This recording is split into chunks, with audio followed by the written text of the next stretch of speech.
اس حصے میں آپ سنیں گے سیدنا لوط علیہ السلام کا نام و نسب اور قرآن مجید میں آپ کا تذکرہ۔ بستی صدوم کہاں واقع ہے اور اہل صدوم کس بھیانک جرم کے مرتکب تھے؟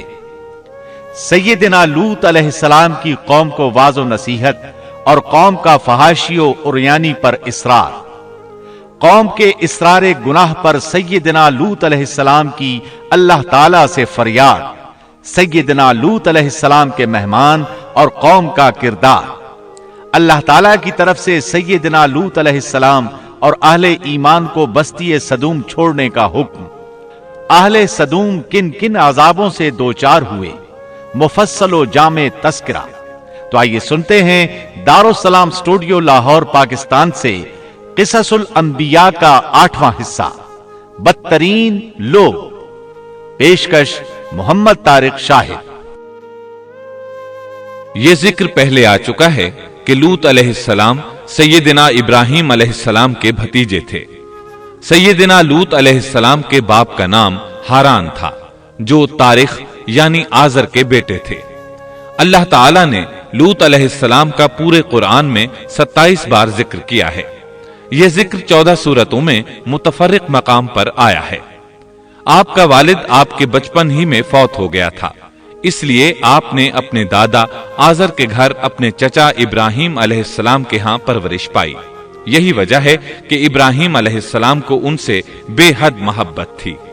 جس وقت پوری قوم سیدنا ابراہیم علیہ السلام کے خلاف اٹھ کھڑی ہوئی اور انہیں آگ میں ڈالا گیا، اس کٹھن وقت میں صرف لوط علیہ السلام ہی وہ شخصیت تھے جو آپ پر ایمان لا چکے تھے، جیسا کہ اللہ تعالی نے فرمایا فآمن له لوط، ان پر لوط ایمان لے آئے۔ پھر جب ابراہیم علیہ السلام نے ہجرت کی تو لوط علیہ السلام نے بھی ان کے ساتھ ہجرت کی۔ اللہ تعالیٰ فرماتے ہیں وقال انی مہاجر الی ربی انہ هو العزیز الحکیم، اور کہنے لگے کہ میں اپنے رب کی طرف ہجرت کرنے والا ہوں، وہ بڑا ہی غالب اور حکیم ہے۔ اس سے پہلے ہم ذکر کر آئے ہیں کہ جب ابراہیم علیہ السلام مصر سے فلسطین واپس چلے گئے تو آپ نے اپنے بھتیجے لوط کو صدوم بستی کی طرف بھیج دیا۔ یہ بحر مردار کے پاس ایک بستی تھی، تجارتی مرکز اور مسافروں کے لیے آرام کی جگہ تھی۔ یہ کافر قوم تھی، ان میں ایک بھی مومن نہیں تھا۔ اللہ تعالیٰ فرماتے ہیں فأخرجنا من كان فيها من المؤمنين فما وجدنا فيها غير بيت من المسلمين، پس جتنے ایماندار وہاں تھے ہم نے انہیں نکال لیا اور ہم نے وہاں مسلمانوں کا صرف ایک ہی گھر پایا۔ یہ سب لوگ کافر تھے، لوگوں میں سب سے زیادہ فاسق اور فاجر تھے۔ ان لوگوں نے ایسی برائیاں ایجاد کی کہ ان سے پہلے کائنات میں کسی نے نہ کی تھیں۔ چنانچہ اللہ فرماتے ہیں اذ قال لقومه اتأتون الفاحشة ما سبقكم بها من احد من العالمین، جب لوط نے اپنی قوم سے کہا تم ایسی فحاشی اور بے حیائی کا ارتکاب کرتے ہو جو جہانوں میں تم سے پہلے کسی شخص نے نہیں کی۔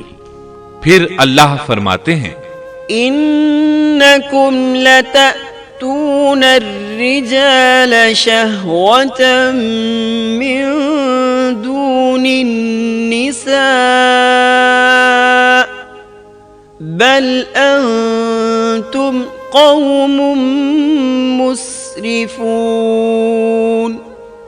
کیا تم عورتوں کو چھوڑ کر مردوں سے حاجت پوری کرتے ہو، بلکہ تم حد سے بڑھنے والی قوم ہو۔ اس کام یعنی اغلام بازی اور جنسی بے راہ روی کو قوم لوط نے شروع کیا، لیکن بعض کہتے ہیں یہ تو فطری چیز ہے اور بعض کہتے ہیں یہ جنات سے شروع ہوئی۔ بہرحال یہ فسق و فجور اور گھناؤنا جرم اسی قوم سے شروع ہوا۔ فرشتوں کی زبانی اللہ تعالیٰ نے فرمایا، إنا أرسلنا إلى قوم مجرمين. فرشتوں نے کہا کہ ہم گناہگار قوم کی طرف بھیجے گئے ہیں. پھر کہنے لگے، إلا آل لوط إنا لمنجوهم أجمعين إلا امرأته قدرنا إنها لمن الغابرين. مگر خاندان لوط کہ ہم ان سب کو تو ضرور بچا لیں گے سوائے اس کی بیوی کے کہ ہم نے اسے رکنے اور باقی رہ جانے والوں میں مقرر کر دیا ہے. اسی طرح لوط علیہ السلام نے ان سے کہا، أتأتون الذكران من العالمين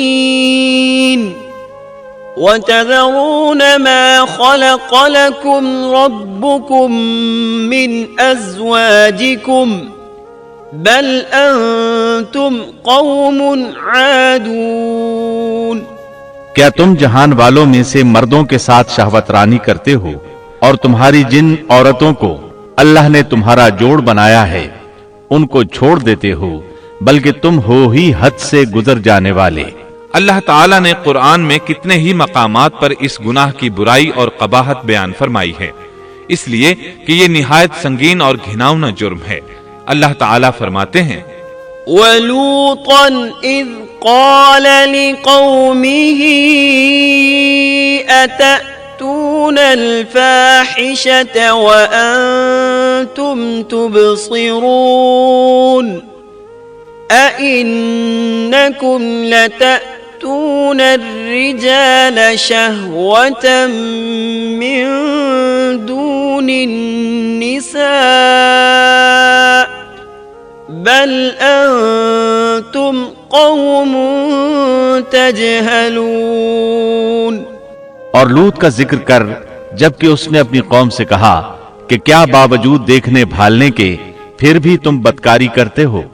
یہ کیا بات ہے کہ تم عورتوں کو چھوڑ کر مردوں کے پاس شہوت سے آتے ہو؟ حق یہ ہے کہ تم بڑی ہی نادانی کر رہے ہو.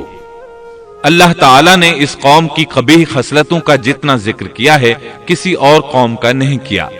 انہیں کافر، مجرم، جاہل اور حد سے بڑھنے والا کہا گیا. کہیں فضول خرچی کرنے والے اور فاسق کہا گیا. یہ تمام برائیاں ان میں موجود تھیں.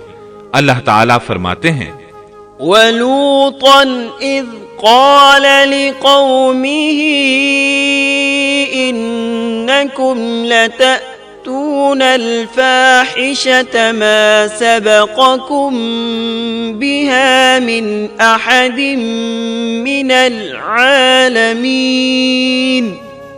أَإِنَّكُمْ لَتَأْتُونَ الرِّجَالَ وَتَقْطَعُونَ السَّبِيلَ وَتَأْتُونَ فِي نَادِيكُمُ الْمُنكَرَ.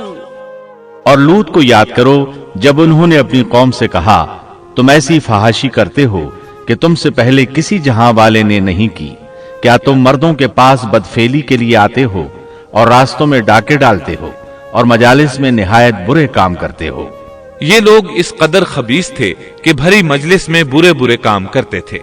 مثلا سب کی موجودگی میں زوردار آواز کے ساتھ ہوا خارج کرتے، پھر اپنی اس حرکت پر ہنستے.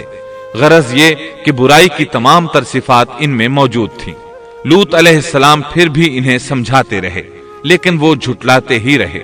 اللہ تعالیٰ فرماتے ہیں، كذبت قوم لوط المرسلين إذ قال لهم أخوهم لوط ألا تتقون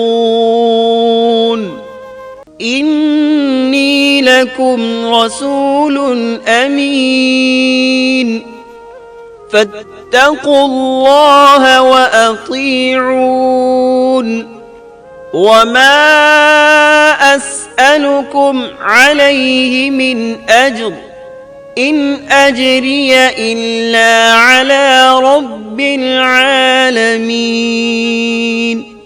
قوم لوط نے پیغمبروں کو جھٹلایا جبکہ ان کے بھائی لوط نے ان سے کہا کہ تم اللہ کا خوف نہیں رکھتے، میں بلا شبہ تمہاری طرف امانت والا پیغمبر ہوں، البتہ اللہ سے ڈرو اور میری اطاعت کرو، اور اس کام پر میں تم سے کوئی اجرت اور مزدوری نہیں چاہتا، میرا اجر تو صرف اور صرف جہانوں کو پالنے والے کے ذمے ہے۔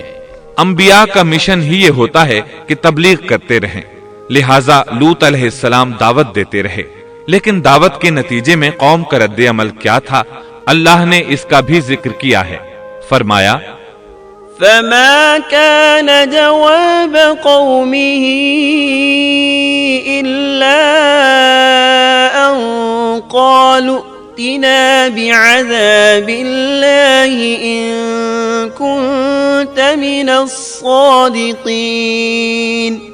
پس اس کی قوم کا جواب یہی ہوتا کہ اللہ کا عذاب لے آ اگر تو سچا ہے۔ اسلام دشمن اور کافر قوموں کا جواب یہی ہوتا ہے۔ قوم عاد اور قوم سمود نے بھی یہی جواب دیا تھا۔ دوسری آیت میں ہے وَلَقَدْ أَنذَرَهُمْ بَطْشَتَنَا فَتَمَارَوْا بِالنُّذُرِ۔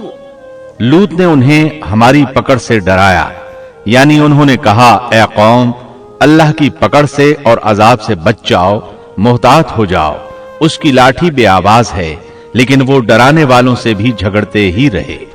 ایک اور آیت میں اللہ فرماتے ہیں وَمَا كَانَ جَوَابَ قَوْمِهِ إِلَّا أَن قَالُوا أَخْرِجُوهُم مِّن قَرْيَتِكُمْ إِنَّهُمْ أُنَاسٌ يَتَطَهَّرُونَ۔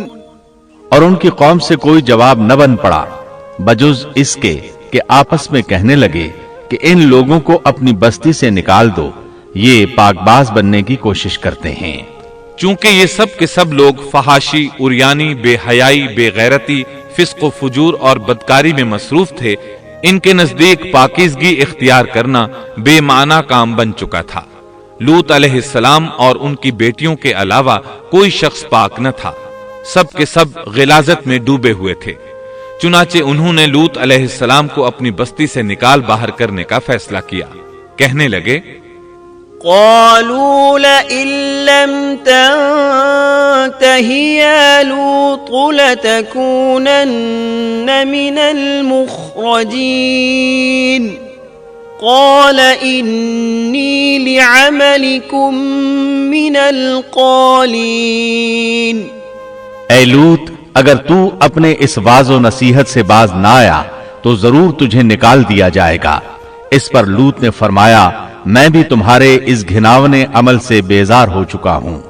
چنانچہ لوط علیہ السلام اس موقع پر وہاں سے نکل آئے اور اپنے رب سے یوں دعا گو ہوئے رب نجنی وأہلی مما يعملون۔ اے میرے پروردگار مجھے اور میرے اہل کو ان کے عمل سے بچا لے اور نجات عطا فرما۔